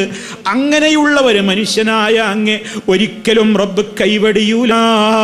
അതുകൊണ്ട് വിഷമിക്കരുത് പ്രിയപ്പെട്ടവരെ, അബ്ശിർ, സന്തോഷിച്ചോളൂ, ഒരിക്കലും അല്ലാഹു നിങ്ങളെ കൈവടിയുന്നതല്ല എന്നും പറഞ്ഞ് പുറത്ത് തലോടിക്കൊണ്ട് കൊണ്ടുപോവുകയാണ്. ഇത് സംബന്ധമായിട്ട് അറിയാവുന്ന തൻ്റെ കുടുംബത്തിലെ ഒരാളുടെ സമീപത്തേക്ക് അങ്ങനെ ആശ്വാസം പകരുകയാണ്. അതുകൊണ്ടായി ഓർമ്മ. മാത്രമല്ല ആയിഷ റളിയല്ലാഹു തആല അൻഹ പറയുകയുണ്ടായി, മാ ഗിർതു വലാ അഹദിൻ മിൻ നിസാഇൻ നബി സ്വല്ലല്ലാഹു അലൈഹി വസല്ലം മാ ഗിർതു വലാ ഖദീജ റളിയല്ലാഹു അൻഹാ. നബി സല്ലല്ലാഹു അലൈഹി വസല്ലമിന്റെ ഭാര്യമാരുടെ കൂട്ടത്തിൽ ഖദീജ ബീവിയോട് എനിക്കുണ്ടായ അത്ര ഒരു ഈർഷ്യത വേറൊരാളോട് എനിക്ക് തോന്നിയിട്ടില്ല. ഖദീജ റളിയല്ലാഹു തആല അൻഹ വഫാത്തായിട്ട് ആയിഷ റളിയല്ലാഹു തആല അൻഹ ജീവിതത്തിലേക്ക് കടന്നു വരുന്നത് തന്നെ. പക്ഷേ നബി സല്ലല്ലാഹു അലൈഹി വസല്ലം എപ്പോഴും ഇങ്ങനെ പറയും, ഈ മരണപ്പെട്ടു പോയ ഖദീജ റളിയല്ലാഹു തആല അൻഹയെ കുറിച്ച് ഇങ്ങനെ പറയും. സ്വാഭാവികമാണല്ലോ, അല്ലാഹുവിൻ്റെ റസൂലിൻ്റെ ഭാര്യമാരാണെങ്കിലും ഒരു മനുഷ്യ സ്ത്രീകളല്ലേ. സഹകളത്രകളോടുള്ള ഒരു അത്ര കുറേ ഭാര്യമാരുണ്ടാവുമ്പോൾ അത് അങ്ങനെയാണല്ലോ, ഒരാളെ ഒന്ന് പൊക്കി പറയുമ്പോൾ അത് ഇഷ്ടാവില്ലല്ലോ. അതുകൊണ്ട് തന്നെ അത് നമ്മുടെ ഉമ്മ ആയിഷ റളിയല്ലാഹു തആല അൻഹ തുറന്നു പറയാണ്, എനിക്കങ്ങനെ പലപ്പോഴും തോന്നാറുണ്ട്, എന്തപ്പോൾ ഇങ്ങനെ പറയുന്നത്, എനിക്ക് പലപ്പോഴും അങ്ങനെ മനസ്സിലാതൊരു ചൊറിച്ചിലുണ്ടാക്കാറുണ്ട്. എന്നാലോ വമാ റഅയ്തുഹാ ഖത്തു, ഒരിക്കൽ പോലും ഞാൻ അവരെ കണ്ടിട്ട് പോലുമില്ല, ഞാൻ ഒരിക്കൽ പോലും ഖദീജ ബീവിയെ കണ്ടിട്ടില്ല. എന്നാലും എനിക്കൊരു വിഷമം തോന്നാറുണ്ട്. കാരണം അള്ളാഹിൻ്റെ റസൂൽ അവരെക്കുറിച്ച് യുക്സിറു ദിക്റഹ, അവരെക്കുറിച്ച് ഇങ്ങനെ പറയും, അനങ്ങിയാ പറയും, എപ്പോഴും പറയും ഖദീജ അങ്ങനെയായിരുന്നു, ഖദീജ എങ്ങനെയായിരുന്നു എന്നിങ്ങനെ മഹത്വം പറയും. അതിങ്ങനെ കേൾക്കുമ്പോൾ എനിക്കിങ്ങനെ തോന്നും, എന്തപ്പത് ഇങ്ങനെ പറയും. മാത്രമല്ല വീട്ടിൽ വല്ലപ്പോഴും വല്ല ആട്ടിനെയും മറക്കുകയാണെങ്കിൽ നബി സല്ലല്ലാഹു അലൈഹി വസല്ലം അത് ആട്ടിനെ അറുത്ത് അത് കഷ്ണങ്ങളാക്കി കൊത്തി നുറുക്കിയിട്ട് സുമ്മ യബ്അസുഹാ ഫീ സദായിഖി ഖദീജ, ഖദീജയുടെ കൂട്ടുകാരികൾക്കിടയിലേക്ക് കൊടുത്തയക്കുന്നു. ആടിനെ കറുത്ത് എന്ത് ചെയ്യാണ്, കഷ്ണാക്കിയിട്ട് പലപ്പോഴും ഖദീജൻ്റെ കൂട്ടുകാരികൾക്ക് കൊടുത്തയക്കുക. ആ സമയത്ത് ആയിഷ റളിയല്ലാഹു തആല അൻഹ ഓർക്കാണ്, പറയാണ്, റുബ്ബമാ ഖുൽതു ലഹു, പലപ്പോഴും ഞാൻ പറഞ്ഞിട്ടുണ്ട് അള്ളാഹിൻ്റെ റസൂലിനോട്, കല്ലം യകുൻ ഫിദ്ദുനിയ ഇല്ലാ ഖദീജ, ദുനിയാവിൽ ഖദീജ അല്ലാത്തൊരു പെണ്ണും കഴിഞ്ഞിട്ടില്ലേ, എന്താ നിങ്ങൾ ഇങ്ങനെ പറയുന്നത്, സഹിക്കണില്ല പലപ്പോഴും, ഒരു പരസ്യപ്രകൃതം മാത്രം, അതുകൊണ്ട് വേറെ ചീത്തൊന്നും പറഞ്ഞില്ല, എന്താ വേറെ ആൾക്കാരൊന്നും ഇല്ലേ, ഒരു ഖദീജ തന്നെ ഉണ്ടായിട്ടുള്ളൂ. ഫയഖൂലു, അള്ളാഹിൻ്റെ റസൂല് ആശ്വസിപ്പിക്കും. അള്ളാഹിൻ്റെ റസൂല് ആയിഷ റളിയല്ലാഹു തആല അൻഹയോട് പറയും, ആയിഷ ഇന്നഹാ കാനത്ത് വകാനത്ത് വകാന ലീ മിൻഹാ വലദുൻ, ഇന്നഹാ കാനത്ത് വകാനത്ത്, നിശ്ചയമായും ഖദീജ അവൾ ഇങ്ങനെയൊക്കെ ആയിരുന്നു എന്നിങ്ങനെ ഓരോന്നെടുത്തു പറയും. വേറെ ചില റിപ്പോർട്ടുകളിൽ കാണാം, ആമനത്ത് ബി ഇത് കഫറ ബി അന്നാസ്, ആളുകളൊക്കെ എന്നെ നിഷേധിച്ച് ഭ്രാന്തനാണെന്നും ജ്യോത്സ്യനാണെന്നും അങ്ങനെ പലരും എന്നെ അവിശ്വസിച്ചപ്പോഴും എന്നെ ആദ്യമായി വിശ്വസിച്ച മുഅ്മിനത്താണ് ഖദീജ. വസദ്ദഖത്നി ഇത് കദ്ദബനി അന്നാസ്, ആളുകളൊക്കെ എന്നെ വ്യാജനാക്കിയപ്പോഴും എന്നെ സത്യസന്ധനാക്കി എന്നെ സത്യപ്പെടുത്തിയവളാണ് ഖദീജ. വവാസത്തിനി ബിമാലിഹാ ഇദ് ഹറമനി അന്നാസ്. ജനങ്ങളൊക്കെ എനിക്ക് പലപ്പോഴും പലതും തരാതെ തടഞ്ഞു വെച്ചപ്പോഴും തൻ്റെ സമ്പത്ത് കൊണ്ട് എന്നെ സഹായിച്ചവളാണ് ഖദീജ. അതുപോലെ തന്നെ എനിക്ക് ധാരാളം മക്കളെ തന്നവളാണ് ഖദീജ. അതിങ്ങനെ നബി സല്ലല്ലാഹു അലൈഹി വസല്ലം പറയും. ചില റിപ്പോർട്ടിൽ കാണാം, ആടിനെ അറുക്കുന്ന അവസരത്തിൽ സഹധർമ്മിണികളായ അവളുടെ കൂട്ടുകാരികളിലേക്ക് ഹദിയ കൊടുത്തയക്കും, ഇഷ്ടംപോലെ അവർക്ക് കഴിക്കാൻ മാത്രം കൊടുത്തയക്കുമെന്ന് ബുഖാരിയിലും മുസ്ലിമിലൊക്കെ നമുക്ക് കാണാൻ സാധിക്കും സമാനമായ സംഭവങ്ങൾ. ഇവിടെ എന്താണ് സുഹൃത്തുക്കളെ, ഇവിടെ ഇത്രത്തോളം എന്താണ്? അത് ഖദീജ റളിയല്ലാഹു തആല അൻഹയുടെ ആ പെരുമാറ്റമാണ്. ഇതാണ് ഭാര്യമാർക്കുള്ള മാതൃക എന്ന് പറയുന്നത്. ഒരു ഭർത്താവിനെ സമാശ്വസിപ്പിച്ച്, ഭർത്താവിൻ്റെ പ്രയാസങ്ങളെ കണ്ടറിഞ്ഞ്, ഭർത്താവിൻ്റെതായ ബുദ്ധിമുട്ടുകൾ മനസ്സിലാക്കി അത് അറിഞ്ഞ് ഇടപെടുന്ന ഒരു ഭാര്യ, ഏത് ഘട്ടത്തിലും താങ്ങും തണലുമായി വർത്തിക്കുന്ന ഭാര്യ, ആദർശ രംഗത്ത് കൃത്യമായ നിലക്ക് പിന്തുണ കൊടുക്കുന്ന ഭാര്യ, പ്രവർത്തനത്തിന് പോയിട്ട് വൈകി വരുമ്പോൾ അല്ലെങ്കിലും എന്നാ അതന്നെയല്ലേ പണി, നിങ്ങൾ സംഘടനയായിട്ട് നടക്കല്ലേ, നിങ്ങൾ നടക്കുകയല്ലേ, അത് പറയൂല. മറിച്ച് എന്തിനാ എൻ്റെ പ്രിയപ്പെട്ട ആൾ പുറത്തു പോയത്? ദീനാണ്, ആശ്വസിപ്പിക്കുകയാണ്, സമാധാനിപ്പിക്കുകയാണ്. അതല്ലേ മാതൃക? നല്ല നല്ല സംസാരങ്ങൾ, നല്ല വർത്തമാനങ്ങൾ. വെറുതെ കറങ്ങിത്തിരിക്കാൻ പോയതല്ലോ, വേറെ എവിടെയെങ്കിലും കറങ്ങിയിട്ട് നേരം കളഞ്ഞതല്ലോ. എന്തിന് പോയി? അതാണ് വിഷയം, അതാണ് പ്രശ്നം.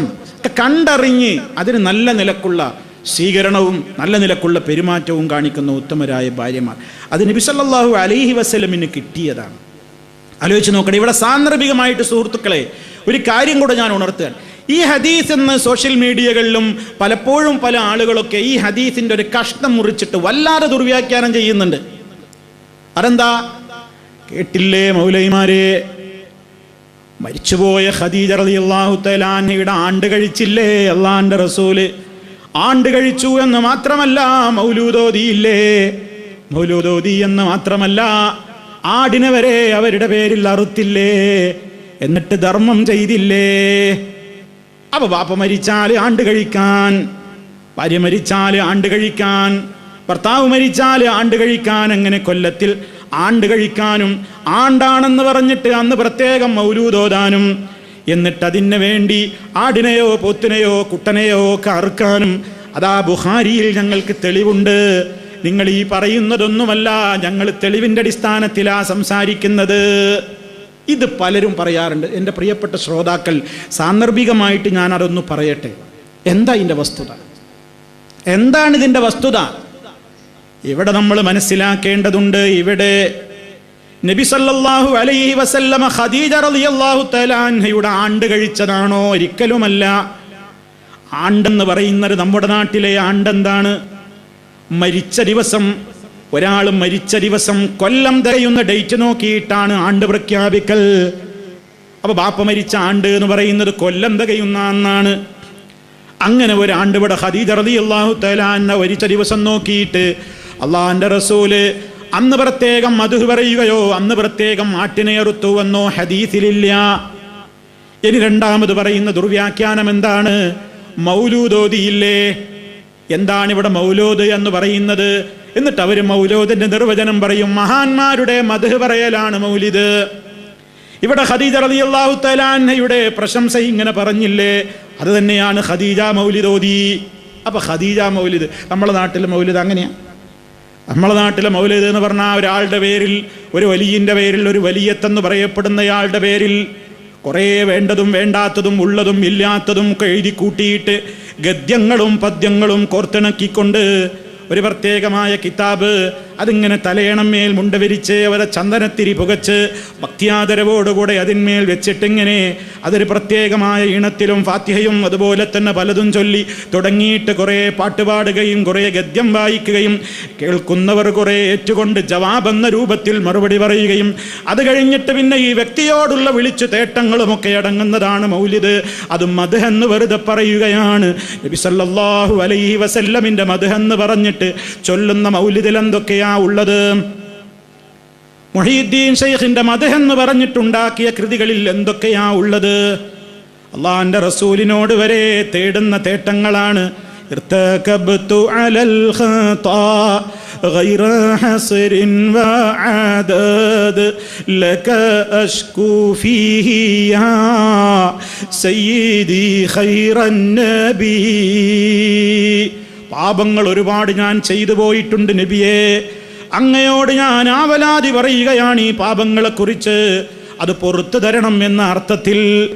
അങ്ങനെ നബി സല്ലല്ലാഹു അലൈഹി വസല്ലമിനോട്, അതുപോലെ തന്നെ ആരുടെയൊക്കെ പേരിലാണോ ഗദ്യപദ്യ സമ്മിശ്രമായ ഈ കാര്യങ്ങൾ എഴുതിക്കൂട്ടി കോർത്തിണക്കിയിട്ട് കിതാബ് രൂപത്തിൽ ഉണ്ടാക്കിയിട്ടുള്ളതെങ്കിൽ അവരെയൊക്കെ വിളിച്ചു പ്രാർത്ഥിച്ചു കൊണ്ടിരിക്കുന്ന ആ രൂപത്തിലുള്ള കാര്യങ്ങളാണെന്ന് മൗലിദെന്ന് പറയുന്നത്. അങ്ങനെ മൗലൂദോദാൻ തെളിവെന്താണ്? നബിതങ്ങൾ ഖദീജ ബീവിയുടെ മൗലിദ് കഴിച്ചു. അപ്പൊ മൗലിദ് എന്ന് പറഞ്ഞാൽ എന്താ നിർവചനം? മദ്ഹ് പറയാ. അപ്പൊ ഇവിടെ മൗലിദ് കഴിച്ചു എന്ന് ഹദീസിൽ ഒരേ മദ്ഹ് പറഞ്ഞു എന്ന് പറഞ്ഞില്ലേ? മദ്ഹ് പറയുന്നതിന് ഇവിടെ ആർക്കാ എതിർപ്പുള്ളത്? മദ്ഹ എന്ന് പറഞ്ഞിട്ട് ഒരാളുടെ പേരിൽ കളവ് പറയാൻ പാടില്ല. അതും ഒരാൾ മരിച്ച ദിവസം നോക്കിയിട്ട് മദ്ഹ് പറഞ്ഞോ? അള്ളാന്റെ റസൂല് ഖദീജ റളിയല്ലാഹു തആല അൻഹ വഫാത്തായ ഡേറ്റിലാണോ ഈ മദ്ഹ് പറഞ്ഞത്? അല്ല. ആയിഷ റളിയല്ലാഹു തആല അൻഹ തന്നെ പറയുന്നത് അധികം ഇങ്ങനെ അവരെക്കുറിച്ച് ഇങ്ങനെ പ്രശംസിച്ചുകൊണ്ടിരിക്കും, അവരെക്കുറിച്ച് നല്ലതിങ്ങനെ പറഞ്ഞുകൊണ്ടിരിക്കും. വല്ലപ്പോഴുമൊക്കെ ആടിനെ അറുക്കുമ്പോൾ അതാ ഹദീസിലുള്ള പദം തന്നെ, അല്ലാതെ ആ ദിവസം എന്നല്ല, എപ്പോഴെങ്കിലുമൊക്കെ വല്ല. അള്ളാന്റെ റസൂൽ അങ്ങനെ ഒരു മുഴുവൻ ആടിനൊന്നും പലപ്പോഴും കണ്ടിട്ടില്ല എന്ന് വേറെ ഹദീസിൽ കാണാം. അള്ളാന്റെ റസൂൽ സല്ലല്ലാഹു അലൈഹി വസല്ലമന് അതൊന്നും കിട്ടാറില്ല. അത്രത്തോളം സുഹൃദ്, ഐഹിക വിരക്തി ദുന്യാവിൽ അവിടത്തേക്ക് കൊടുക്കാൻ ഇഷ്ടം പോലെ ആളില്ലാഞ്ഞിട്ടല്ല. അള്ളാന്റെ റസൂൽ അങ്ങനെ, റസൂലിൻ്റെ വീട്ടിലൊക്കെ പലപ്പോഴും അരപ്പട്ടിണിയും മുഴുപ്പട്ടിണിയൊക്കെ ആയിരുന്നു. അവിടെ നിന്ന് എപ്പോഴൊന്നും ആടർക്കൂല. വല്ലപ്പോഴൊക്കെ അങ്ങനെ അറുത്താൽ അള്ളാന്റെ റസൂൽ എന്ത് ചെയ്യും? അത് കഷ്ണങ്ങളാക്കിയിട്ട് ഖദീജ റളിയല്ലാഹു തആല അൻഹയുടെ കൂട്ടുകാരികൾക്ക് കൊടുക്കും. അതെന്തിനാ? ഖദീജയോടുള്ള സ്നേഹമാണത്. അതിനെക്കുറിച്ച് പണ്ഡിതന്മാർ വിശദീകരിച്ചത് എന്താണ്? അത് നമുക്കും ചെയ്യാവുന്ന കാര്യമാണ്, ചെയ്യേണ്ടതുമാണ്.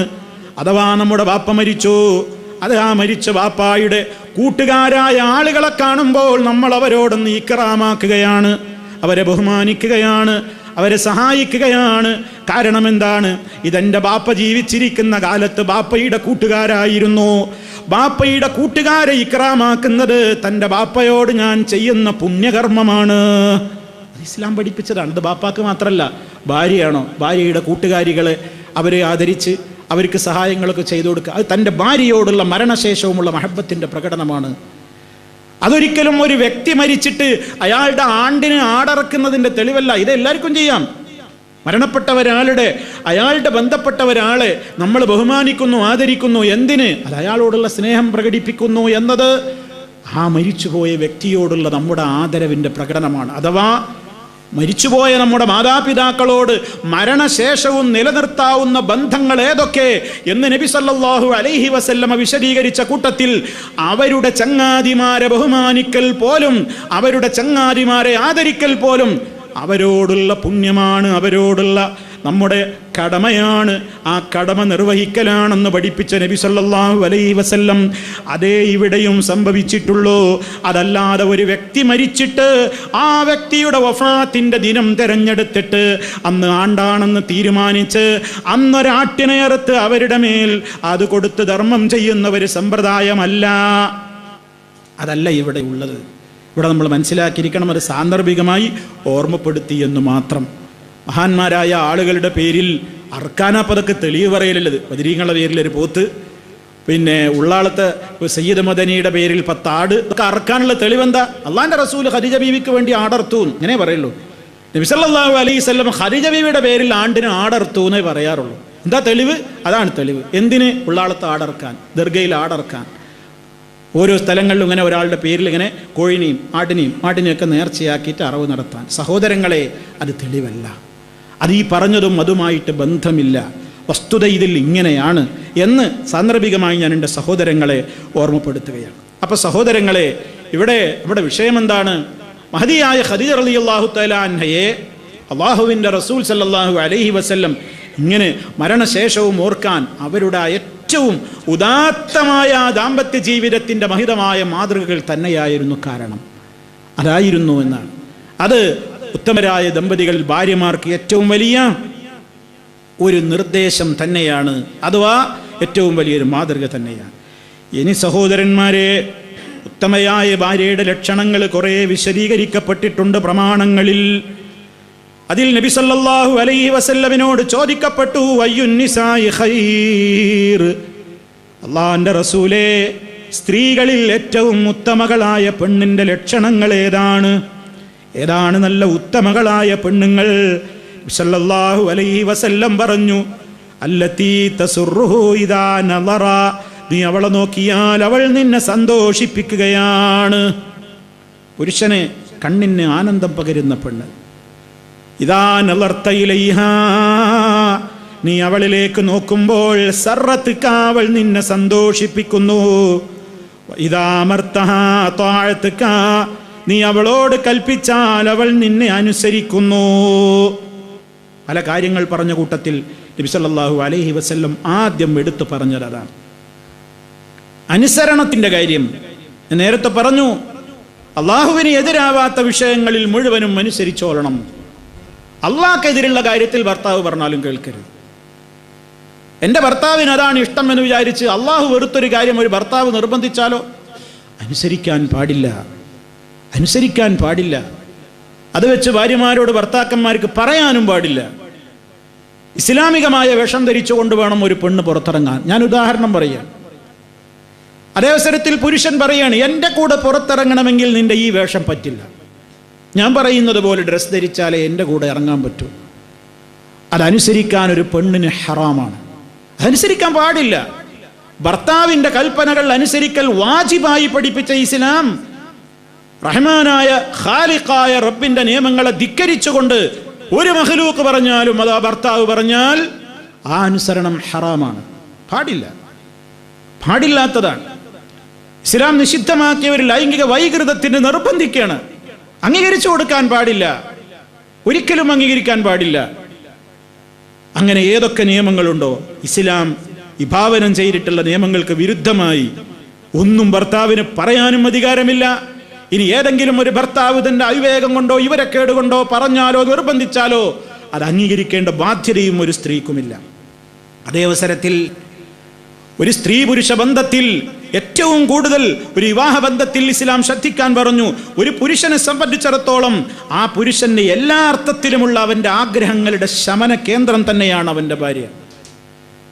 അതുകൊണ്ട് തന്നെ ആഗ്രഹങ്ങൾ അറിഞ്ഞ് ഇടപെടാനാണ് സ്ത്രീകളോട് ഇസ്ലാം പറയുന്നത്. അവിടുന്ന് പറഞ്ഞു, ഇദാ ദഅ റജുലു ഇംറഅതഹു ഇലാ ഫിറാശിഹി ഫലം തഅതിഹി ഫബാത ഗദ്ബാന അലൈഹാ ലഅനതുഹൽ മലായികതു ഹത്താ തുസ്ബിഹ. സഹീഹുൽ ബുഖാരിയിൽ നമുക്ക് കാണാം, ഇദാ ദഅ റജുലു ഇംറഅതഹു, ഒരു ഭർത്താവ് തൻ്റെ ഭാര്യയെ വിളിച്ചു കഴിഞ്ഞാൽ ഇലാ ഫിറാശിഹി, തൻ്റെ വിരിപ്പിലേക്ക്, അഥവാ തൻ്റെ ശാരീരികമായ ആഗ്രഹത്തിൻ്റെ ശമനത്തിനു വേണ്ടി തൻ്റെ പ്രിയപ്പെട്ട ഭാര്യയെ ഒരു പുരുഷൻ തൻ്റെ വിരിപ്പിലേക്ക് ക്ഷണിച്ചാൽ, എന്നിട്ട് ഫലം തഅതിഹി, അവൾ അതിന് വിസമ്മതിച്ചാൽ, അവൾ ചെന്നില്ലെങ്കിൽ, അഥവാ കാരണമില്ലാതെയാണ്, വെറും വാശിയും അനുസരണക്കേടും കൊണ്ടാണ് അവൾ ചെല്ലാതെയായതെങ്കിൽ, കാരണങ്ങളുണ്ടെങ്കിൽ അവൾ കുറ്റക്കാരിയല്ല, കാരണങ്ങളുണ്ടെങ്കിൽ കുറ്റക്കാരിയല്ല. കാരണങ്ങളില്ലാതെയാണ് അവൾ നിരസിക്കുന്നതെങ്കിൽ ഫബാത ഗദ്ബാന അലൈഹാ, എന്നിട്ടത് കാരണത്താൽ ആ ഭർത്താവ് രാത്രിയിൽ കോപിച്ചുകൊണ്ടാണ് അയാൾ രാത്രി താമസിച്ചതെങ്കിൽ ലഅനതുഹാ, അവളെ ശപിക്കുന്നതാണ്. അൽ മലായികത്തു, മലക്കുകൾ ശപിച്ചുകൊണ്ടിരിക്കും. ഹത്താ തുസ്ബിഹ, നേരം പുലരുന്നത് വരെ, നേരം പുലരുവോളം അവൾക്ക് ശാപമാണ് ലഭിക്കുക. ഇത് ബുഖാരിയിലെ റിപ്പോർട്ടാണെങ്കിൽ മുസ്ലിമിൽ നമുക്ക് കാണാം, വല്ലദീ നഫ്സി ബിയദിഹി മാ മിൻ റജുലിൻ യദ്ഉ ഇംറഅതഹു ഇലാ ഫിറാശിഹി ഫതഅബാ അലൈഹി ഇല്ലാ കാനല്ലദീ ഫിസ് സമാഇ സാഖിതൻ അലൈഹാ ഹത്താ യർദാ അൻഹാ. എൻ്റെ ആത്മാവ് ആരുടെ കയ്യിലാണോ അവനെ തന്നെയാണ് സത്യം. സത്യം ചെയ്തുകൊണ്ട് അല്ലാഹുവിൻ്റെ റസൂൽ പറയാണ്. ഗൗരവമുള്ള കാര്യങ്ങൾക്കാണ് അവിടുന്ന് അങ്ങനെ പറയാറുള്ളത്. മാമിൻ റജുലിൻ, ഏതൊരു പുരുഷനും യദ്ഉ ഇംറഅതഹു ഇലാ ഫിറാശിഹി, തൻ്റെ ഇംഗിതങ്ങൾ സാധിച്ചു കിട്ടാൻ വേണ്ടി തൻ്റെ ഇണയെ തൻ്റെ വിരിപ്പിലേക്ക് ക്ഷണിച്ചപ്പോൾ ഫതഅബാ അലൈഹി, അവൾ അതിന് വിസമ്മതിക്കുകയാണെങ്കിൽ ഇല്ലാ കാനല്ലദീ ഫിസ്സമാ ഉപരിഭാഗത്തുള്ളവനായ റബ്ബ് സാഖിതൻ അലൈഹാ അവളുടെ മേൽ കോപിക്കാതിരിക്കില്ല.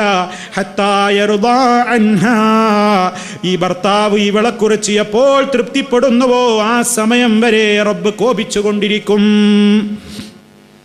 ഇസ്ലാം വളരെ കൃത്യമായിട്ട് തന്നെ പറയും. ദേവസരത്തിൽ ശർഈയായ കാരണങ്ങൾ ഉണ്ടെങ്കിൽ ഒരു സ്ത്രീക്ക് അത് നിരസിക്കാം. അപ്പോൾ ഭർത്താവ് അത് കണ്ടറിയണം. ഒരു സ്ത്രീയെ സംബന്ധിച്ചിടത്തോളം അവൾക്ക് ഒരുപാട് പ്രതിസന്ധികളും പ്രയാസങ്ങളും ഒക്കെ ഉണ്ടാകും. അത് കണ്ടറിയണം. അങ്ങനത്തെ ഒരു അവസരത്തിലാണ് ഒരു സ്ത്രീ വിസമ്മതിക്കുന്നതെങ്കിൽ അവൾ കുറ്റക്കാരിയല്ല. അപ്പോൾ അവൾ കുറ്റക്കാരിയല്ല. അത് അവൾക്ക് തന്നെ അറിയാം, വേറൊരാൾക്ക് അറിയാൻ കഴിയൂലല്ലോ.